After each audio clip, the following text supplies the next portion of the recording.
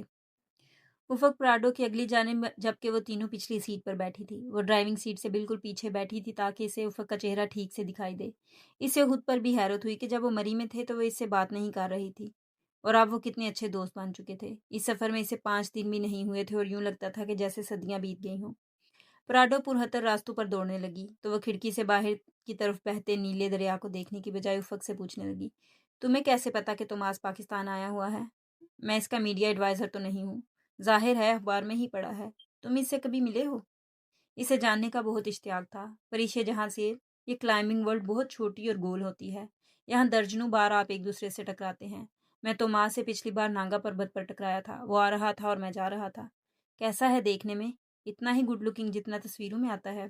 اب میں اسے جیلس ہو رہا ہوں، اس لیے پلیز اس موضوع کو بند کرو۔ وہ مسکین سی صورت بنائے ہاتھ جوڑ کر بولا تو وہ بڑبڑاتی ہوئی کھڑکی سے باہر دیکھنے لگی۔ ویسے پری، اس نے محض چھیڑنے کی غرض سے اسے پکارا، تمہاری گورنمنٹ ان علاقوں میں گیس کیوں نہیں لاتی؟ یہ لوگ دریا کی قیمتی لکڑی کو ایندھن کے طور پر استعمال کرتے ہیں۔ گورنمنٹ وردی اتار دے، یہ بہت ہے، گیس بھی آتی رہے گی۔ نشا گورنمنٹ کے ذکر پر بد مزہ ہو گئی تھی، وہ ہنس پڑا۔ پریشیا خاموش رہی کیونکہ غیر ملکیوں کے سامنے وہ اپنے ملک کی کسی حامی کے بارے میں بات نہیں کرنا چاہتی تھی۔ اس نے دل ہی دل میں دعا کے افق کے یہ موضوع چھوڑ دے۔ چور نظروں سے اس نے ارسا کو بھی دیکھا۔ ارسا نے بات سنی ہی نہیں تھی، وہ بےتابی سے کھڑکی سے باہر دیکھتے ہوئے کچھ تلاش کر رہی تھی۔ کیا ہوا ارسا؟ وہ ابھی آتا ہے تو دکھاتی ہوں۔ پچھلے سال تو ادھر ہی تھا، پتہ نہیں کدھر گیا۔ وہ دور تک پھیلے پہاڑی سلسلے کو متلاشی نگاہوں سے دیکھ رہی تھی، مگر تھا کیا؟ پہاڑ تھا، پتہ نہیں کدھر گم ہو گیا ہے۔ وہ فکر مند سی تھی۔ لیں ان کی سنیں، پہاڑ کبھی گم ہوئے ہیں ارسا میڈم؟ افق خوب ہنسا تھا۔ ارسا نے جیسے سنا ہی نہیں۔ مجھے لگتا ہے اس ڈرائیور کی گاڑی کے مالک سے کوئی دشمنی ہے، تبھی اتنی تیز ڈرائیو کر رہا ہے۔ ابھی پہیہ ادھر ہوا اور ہم گئے نیچے، نشا نے پریچے سے انگریزی میں کہا۔ پری نے کھٹ سے وہی بات ڈرائیور سے کہہ دی۔ باجی، یہ ہمارا روز کا روٹ ہے، آپ نہیں گرو گی، اللہ خیر کرے گا، وہ جھینک کر بولا۔ آپ ایسے کہہ رہا ہے جیسے ہم اکیلے گریں گے، خود بھی تو ساتھ ہی گرے گا نا، نشا زیر لب بڑبڑائی۔ اس اتنے پرہتر راستے سے بہت خوف آ رہا تھا۔ افق تصویریں بنا رہا تھا، ارسا ابھی تک پریشانی سے کچھ ڈھونڈ رہی تھی۔ پریشے نے راستہ دیکھتے ہوئے پوچھا، کتنا فاصلہ رہ گیا ہے؟ گھنٹے تک اشو ویلی پہنچ جائیں گے۔ جواب افق نے دیا تھا۔ وہ آج بہت بول رہا تھا، ہنسے حشاش بشار موڈ میں۔ پہلے اشو ویلی رکیں گے، پھر گلیشیئر، پھر آبشار، اور آخر میں وہ جگہ جہاں ہم آج رات گاس پر گزاریں گے۔ پری، تم اس ملک میں رہتی ہو اور تم نے ابھی تک یہ جگہیں… وہ آ گیا، وہ دیکھو بالکل سامنے۔ ایک دم ارسا خوشی سے چلائی تھی، وہ سامنے دیکھو، شاہ گوری۔ شاہ گوری ادھر کالام میں؟ پری نے اس کی نگاہوں کے تعاقب میں دیکھا، جہاں بالکل سامنے جامنی پہاڑوں کے سلسلے کے درمیان ایک الگ سا برف سے ڈھکا سفید پہاڑ کھڑا تھا۔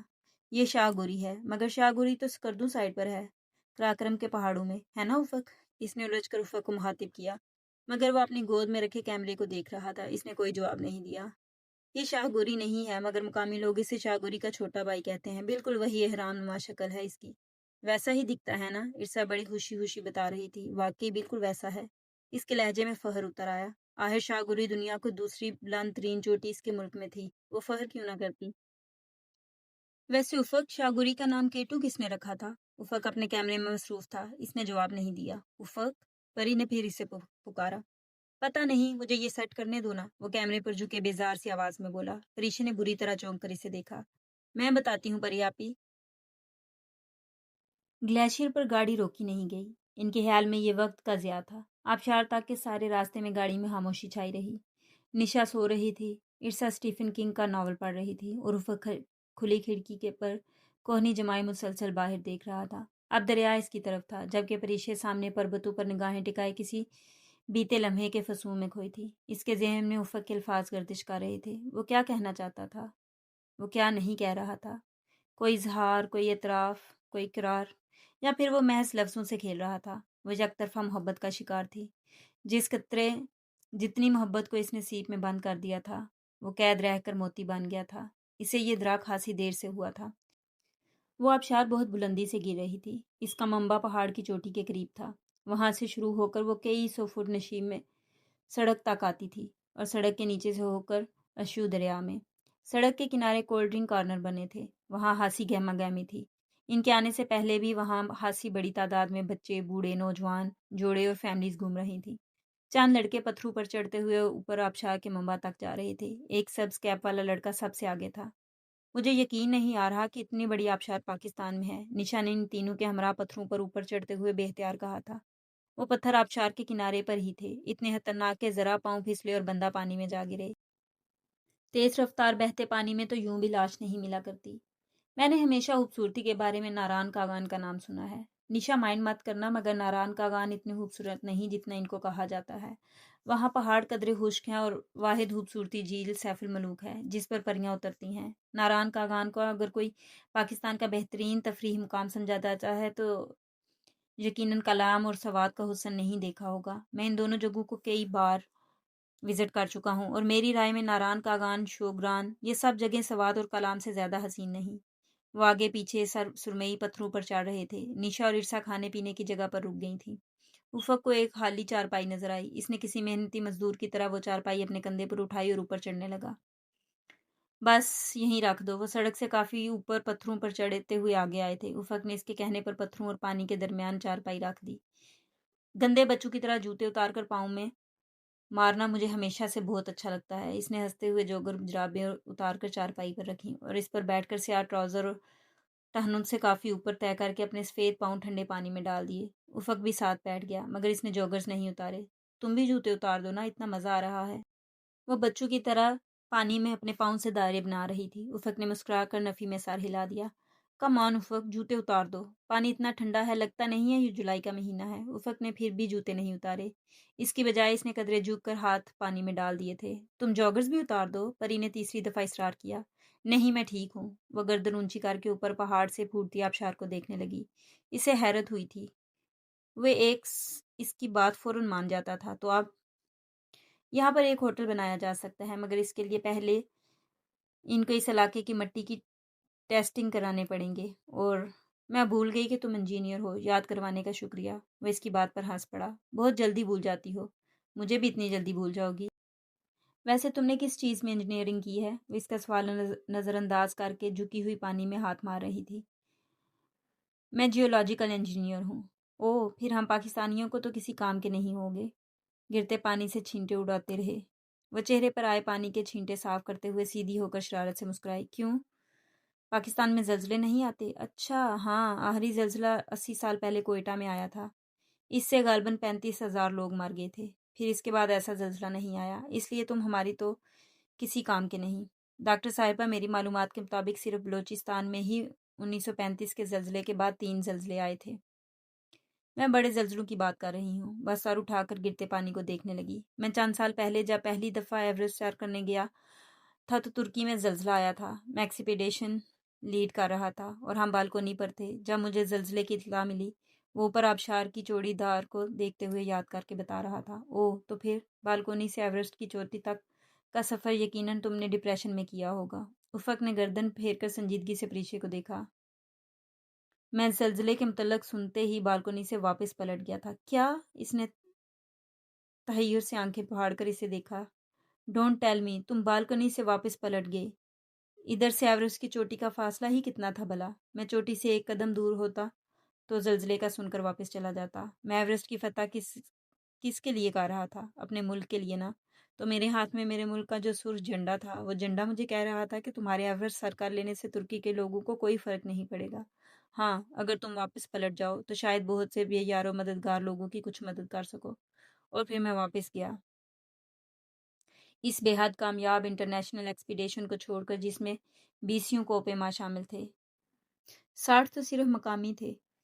مگر میں ترکی آ گیا۔ وہاں بہت بری حالت تھی، ہر طرف ملبہ تھا، لاشیں بکھری تھیں۔ اس کے بعد سے مجھے زلزلوں سے بہت خوف آتا ہے۔ وہ تحیر سے اسے دیکھ رہی تھی۔ کیا کوئی انسان اتنا نرم دل بھی ہو سکتا ہے کہ بالکنی سے ایوریسٹ سمٹ کے بغیر پلٹ جائے؟ کیا کوئی پیما بالکنی سے بھی واپس آ سکتا ہے بغیر کسی جسمانی یا موسمی تاثیر کے؟ پھر تم ایوریسٹ سر نہیں کر سکے؟ کر لیا تھا 2001 میں۔ اور پلیز زیادہ ایکسائٹڈ ہونے کی ضرورت نہیں ہے، میرے علاوہ تقریباً 1700 اور لوگ بھی کر چکے ہیں۔ یہ کوئی اتنی بڑی بات نہیں ہے۔ تم میں بہت عاجزی ہے۔ ان پہاڑوں پر اتنی مار پڑی ہے کہ سارے کس بل نکل گئے ہیں۔ تمہیں دنیا کا کوئی بہت اچھا کوپے ماں مغرور نہیں ملے گا، کیونکہ ہم کلائمبر سے زیادہ کون جان سکتا ہے کہ ہم انسان مدر نیچر کی ایک حقیر سی مخلوق ہیں۔ میں اتنی بلندیاں دیکھ چکا ہوں کہ اپنا آپ کچھ بھی نہیں لگتا۔ سوری، مگر آپ کی رومانس میں محل تو نہیں ہوئی؟ ارسا اچانک ہی چارپائی کے سامنے آئی تھی۔ پریشے نے ہڑبڑا کر اسے دیکھا۔ ہاں بالکل محل ہوئی ہو۔ افق نے بات کاٹے جانے پر اسے برا سا منہ بنا کر دیکھا۔ نہیں ارسا، ایسی کوئی بات نہیں ہے، وہ گھبرا کر وضاحت دینے والے انداز میں کہہ رہی تھی، مگر ارسا نے تو جیسے سنا ہی نہیں۔ وہ نیچے سے آتے ایک گلابی رخساروں والے بچے کی طرف متوجہ ہو چکی تھی جو ہیٹ بیچ رہا تھا۔ پریشے نے سر جھکا کر خشک لبوں پر زبان پھیری۔ اس کا دل زور زور سے دھڑک رہا تھا۔ اس کے ارد گرد کے لوگ کیا واقعی سب کچھ جان گئے تھے؟ میں کیسی لگ رہی ہوں؟ ارسا بچے سے ایک ہیٹ لے کر سر پر ٹرائی کر رہی تھی۔ بالکل ٹائٹینک والی کیٹ ونسلٹ، افق نے مسکرا کر کہا۔ میں اتنی موٹی لگ رہی ہوں؟ بس رہنے دو، مجھے نہیں چاہیے ہیٹ۔ اس نے فوراً ہیٹ اتار کر بچے کو واپس کر دی۔ اس کی گلابی رنگت پر مایوسی بھی چھا گئی۔ وہ بجھے چہرے کے ساتھ پلٹنے لگا۔ سنو، مجھے تو ہیٹ دکھاؤ۔ پر اسے رہا نہ گیا تو بچے کو بلا لیا۔ وہ فوراً آ پلٹا اور سارے ہیٹ اس کے سامنے رکھ دیے۔ میں اسے پہن کر کچھ اور تو نہیں لگ رہی؟ اس نے ایک سکن کلر کا سادہ سا ہیٹ خرید لیا تھا۔ نہیں، بہت اچھا ہیٹ ہے، افق نے مسکرا کر کہا۔ اس نے یہ نہیں کہا تھا کہ تم اچھی لگ رہی ہو۔ اس نے ایک دفعہ غلطی سے اس کی ہنسی کی تعریف کر دی تھی، وہ بھی شاید مذاق میں کی تھی۔ وہ کبھی اس کی مغلئی آنکھوں، رسیلے ہونٹوں یا سیاہ چمکدار بالوں کی تعریف نہیں کرتا تھا، شاید اس کو غور سے دیکھتا بھی نہیں تھا۔ وہ ظاہری چیزوں کی پوجا کرنے والوں سے بہت مختلف تھا۔ افق ہاتھ پانی میں ڈالے اس ہیٹ والے بچے کی طرف پانی اچھال رہا تھا۔ بچہ اپنا ہیٹ کا ٹھیلا ایک طرف رکھ آیا تھا اور آبشار کے بالکل کنارے پر اپنی پنڈلیاں ڈالے ایک گورے سیاہ کے مذاق کو انجوائے کر رہا تھا، ساتھ ساتھ وہ بھی اس پر پانی اچھال رہا تھا۔ مت کرو تم دونوں، میرے اوپر پانی آ رہا ہے۔ اپنا کڑھائی والا نیا کرتا خراب ہوتے دیکھ کر وہ غصے سے بولی۔ ہم کھیل رہے ہیں، بہتر تم شاید 20 سال پہلے اپنے بچپن میں چلے گئے ہو، مگر میرا ایسا کوئی ارادہ نہیں ہے۔ میں جا رہی ہوں۔ وہ کسی صورت پانی اچھالنے سے باز نہیں آ رہا تھا۔ یہ دیکھتے ہوئے وہ اپنے جوگرز ہاتھ میں اٹھائے پتھروں سے نیچے اترنے لگی۔ وہ لوگ ہنسی دیر آبشار پر بیٹھے رہے، یہاں تک کہ سورج ان کے سروں پر آ گیا اور آبشار کا پانی سنہری دھوپ میں مزید چمکنے لگا۔ بہت سے ٹورسٹ آبشار سے جا رہے تھے، کچھ اب آ رہے تھے۔ غرض آبشار پر ہر وقت رونق لگی رہتی تھی۔ دوپہر میں جب وہاں سے روانہ ہوئے تو پریشے اتنی تھک چکی تھی کہ گاڑی میں بیٹھتے ہی سو گئی۔ اسے نیند سے نشا نے تب جگایا جب مادھو ڈھونڈ آ گئی تھی۔ وہ گاڑی سے نکلی تو اس کی آنکھیں نیند سے بوجھل تھیں، مگر سامنے کا منظر دیکھ کر اس کی نیند تو غائب ہوئی ہی ساتھ سانس بھی ایک دم رک گیا تھا۔ سامنے تا حد نگاہ سبزہ پھیلا تھا، جیسے ہزاروں ایکڑ پر پھیلا کوئی لان ہو۔ سبزے کے اختتام پر اشو دریا کا پانی ایک جگہ اکٹھا ہوا جاتا تھا اور وہاں سے اس کی رفتار نہ ہونے کے برابر تھی۔ اس جھیل کی صورت اکٹھے ہوئے پانی کو ماؤڈون جھیل کہتے تھے۔ جھیل کا پانی سبزی مائل نیلا تھا۔ اس کی سطح پر ڈوبتے سورج کی آخری سنہری پریاں رقص کر رہی تھیں۔ جھیل کے پیچھے بلند و بالا سبز پہاڑ تھے جنہوں نے پورے علاقے پر سایہ سا کر رکھا تھا۔ ان پہاڑوں کے ساتھ ماؤڈون کے دائیں طرف دریا کے درختوں کا جھنڈ تھا۔ وہ اس سبززار میں واحد درخت تھے، بالکل ایسے جیسے کرسمس ٹریز ہوتے ہیں۔ ٹولیوں کی صورت میں ٹورسٹ دور دور تک گھاس پر بیٹھے ہوئے تھے۔ ایک ٹوپی والا پٹھان گھوڑے کی باگ تھامے کھڑا تھا۔ اسے دیکھ کر پریشے کو بے اختیار مری والا واقعہ یاد آیا۔ افق نے کیپ سیدھی کرتے ہوئے گھوڑے والے کو اشارے سے اپنے قریب بلایا۔ اللہ کا انگلش راجی کا؟ قریب آنے پر اس نے شلوار قمیص میں ملبوس چھوٹی چھوٹی داڑھی والے پٹھان سے پوچھا۔ نہ انگلش نہ راجی کا، پختو راجی کا۔ افق نے مایوسی سے نفی میں گردن ہلا دی۔ تم پشتو بول رہے ہو؟ اس نے حیرت سے افق کو دیکھا۔ ارے نہیں، یہ تو امبیسی والوں نے 2-4 لفظ لکھا دیے تھے۔ تم اسے کہو کہ صبح کو یہ گھوڑا لے آئے، میں اس پر سواری کروں گا۔ پریشے نے یہ جاننے کے بعد کہ اس گھوڑے بان جس کا نام امیر حسن تھا کو اردو آتی ہے، اس تک افق کا پیغام پہنچایا، ورنہ پشاور اور اس سے آگے لوگوں کی اکثریت اردو سے نابلد تھی۔ آج ہمارے ٹرپ کا آخری دن ہے، کل واپسی ہے، سو آج رات ہم کیمپ لگائیں گے۔ گھاس پر ایک ساتھ بیٹھتے ہوئے اپنے بیگز بکس کسی بوجھ کی طرح ایک طرف رکھتے ہوئے پریشے نے کہا، اور میرے پاس مناپلی بھی ہے، وہ بھی کھیلیں گے۔ بس یہ ٹورسٹ یہاں سے چلے جائیں، پھر یہ پورا سبزہ زار ہمارا ہوگا۔ اور ہاں افق بھائی، آپ نے پریشے آپی کو ڈیر بھی دینا تھا۔ اوہ، میں تو بھول بھی چکا تھا۔ وہ کوہنیوں کے بھل گھاس پر نیم دراز تھا، مفلر اس کے چہرے اور کیپ سینے پر رکھی تھی۔ اس کی شرٹ سامنے سے ابھی تک گیلی تھی۔ تو پھر کیا ہے آپ کا ڈیر؟ پری کے لاکھوں گھورنے پر کہ اگر وہ بھول چکا ہے تو تم بھی جانے دو، ارسا کہہ رہی تھی۔ ایسا ہے پریشے جہاں زیب، آپ کل صبح ہمیں مادھو ڈھونڈ سے مچھلیاں پکڑ کر دیں گی، جو میں خود لوں گا۔ اور ہم بھی کھائیں گے۔ ہاں بالکل، وہ چہرے پر مصنوعی سنجیدگی طاری کیے اسے دیکھ رہا تھا۔ پری نے شانے اچکا دیے۔ پکڑ دوں گی۔ بنسیاں اور کنڈیاں ہیں؟ میرے پاس سب ہے میڈم۔ پھر جب شام کا اندھیرا پھیلنے لگا اور سورج کی کرنیں ماہوڈن کی پانیوں سے روٹ کر روپوش ہونے لگیں اور سیاہوں کی گہما گہمی ماند پڑنے لگی، تو ایسے میں وہ چاروں کھلے آسمان تلے گزارنے والی رات کی تیاری کرنے لگے۔ اپنے بیگ پیک سے کیمپنگ کا سامان ہنستے بولتے باتیں کرتے ہیموں کے پولز اور جوائنٹ سیٹ کیے، ان پر شیٹ ڈالی، سلیپنگز بچھائے اور خود ہیموں کی ایک طرف کھلے آسمان تلے دائرے بنا کر بیٹھ گئے۔ درمیان میں امیر حسن کے توسط سے منگوائی لکڑیوں سے آگ جلائی گئی تھی۔ میں بینکر ہوں گی، بینکر کم پلیئر، ارسا مناپلی کا بورڈ اور کارڈ وغیرہ سیٹ کرتے ہوئے بولی۔ الاؤ کے ایک طرف وہ اور نشا تھیں، دوسری طرف پری اور افق نے مناپلی کا بورڈ درمیان میں ہی آگ کے قریب کسی طرح ایڈجسٹ کر لیا تھا۔ مناپلی جیسی گیم میں گھنٹوں منٹوں کی طرح گزرتے ہیں۔ 2 گھنٹے گزر گئے اور انہیں پتہ ہی نہیں چلا۔ یہ پیکاڈلی کس کی ہے؟ پریشے کی گوٹ پہلے رنگ کی پیکاڈلی پر آئی تھی۔ اس کے اپنے پاس 4 زمینیں تھیں۔ قسمت اتنی خراب کہ ہر بار وہ افق یا نشا کے کسی زمین پر چڑھ جاتی یا پھر سیدھی جیل جاتی۔ نشا نے مطلوبہ کریا بتایا۔ اس نے منہ بناتے ہوئے چند پاؤنڈز نکل کر اسے تھمائے۔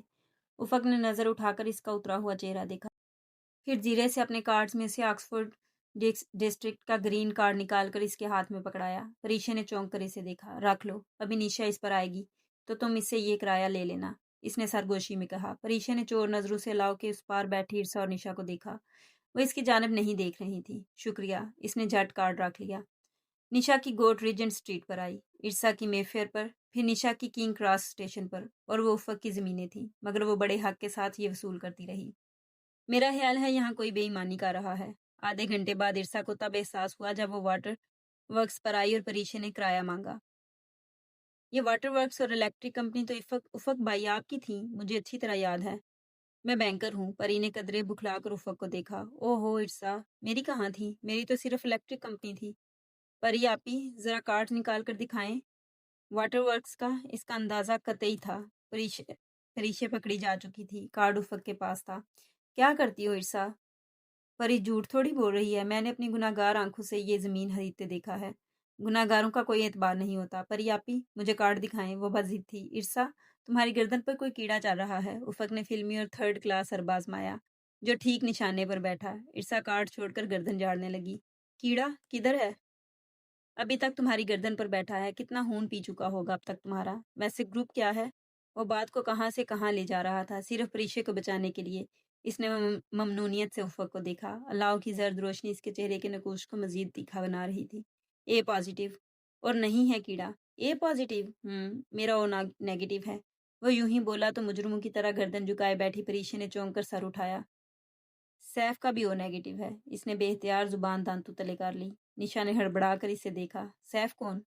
افق نے تجسس سے نہیں، محض ارسا کی توجہ واٹر ورکس والی بات سے ہٹانے کو پوچھا تھا، اور اب وہ پری کے جواب کا انتظار کیے بغیر ہی ڈائس ہاتھ میں لیے باری کرنے لگا تھا۔ مگر جواب تو پری کو دینا ہی تھا۔ نشا نے خاموش نگاہوں سے التجا کی تھی کہ وہ چپ رہے، لیکن اس کو ہر صورت افق کو بتانا تھا جو بتانے کا اسے موقع نہیں مل رہا تھا۔ سیف میرا کزن ہے، پھپھو کا بیٹا، اور میرا… وہ لمحے بھر کو رکی۔ افق کی ڈائس کھیلتی انگلیاں تھمی۔ اس نے گردن اٹھا کر سوالیہ نگاہوں سے پریشے کو دیکھا۔ اور میرا منگیتر بھی۔ 3 ماہ بعد میری اس سے شادی ہے۔ بہت پراعتماد انداز میں اس نے کہا تھا۔ وہ جو کچھ کہنے لگا تھا یکدم رک گیا۔ اس کی آنکھوں میں پہلے حیرت آئی اور پھر الجھن، اور بالآخر واضح بے یقینی۔ پل بھر کو ماہوڈن کے کنارے اس وسیع اور ریز سبزہ میں سکوت سا چھا گیا۔ اونچے الاؤ سے چنگاریاں نکل کر فضا میں گم ہو رہی تھیں۔ آپ انگیجڈ ہیں؟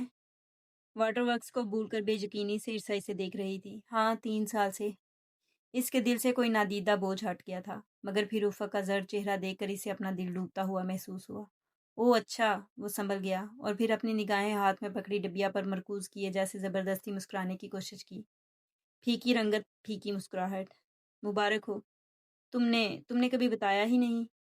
تو تمہاری شادی ہو رہی ہے؟ گڈ۔ تو کیا کرتا ہے وہ؟ وہ رکا۔ وہ سیف، وہ اپنے لہجے میں کچھ ٹوٹنے کا کرب نہ چھپا سکا تھا۔ بزنس۔ ہاں، ویری نائس۔ افق نے ڈبیا رکھ دی۔ اسے شاید بھول چکا تھا کہ اس کی باری تھی۔ الاؤ